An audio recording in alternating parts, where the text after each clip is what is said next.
Welcome back. જૂનાગઢના માંગરોળમાં ટેકાના ભાવે મગફળી ખરીદીમાં મોટા પાયે ભ્રષ્ટાચાર કરી બહારની મગફળી ખરીદી કરાતી હોવાના આક્ષેપો થયા છે. પરંતુ આ વખતે એપીએમસીના ચેરમેન વાલભાઈ ખેરે આક્ષેપો પાયાવિહોણા ગણાવ્યા હતા અને આ બાબતે તપાસ કરવા છૂટ પણ આપી હતી.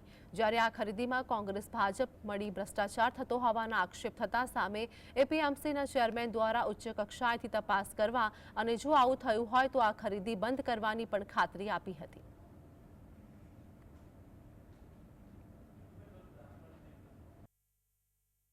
જે કંઈ આક્ષેપો કરવામાં આવ્યા છે એ તદ્દન પાયાવિહોણા છે અને ચારે ચાર મંડળીઓ વતી એપીએમસીના ચેરમેન તરીકે હું એને વખોડું છું, એને નકારું છું.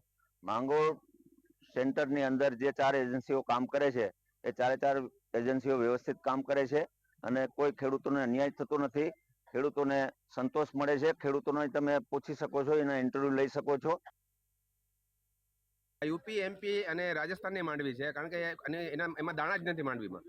એટલે એને તાત્કાલિક દ્વારા એની તપાસ કરવામાં આવે અને સરકારશ્રીને મારી નમ્ર વિનંતી છે કે તાત્કાલિક આ લોકોનું જે લાયસન્સ છે એને રદ કરવામાં આવે.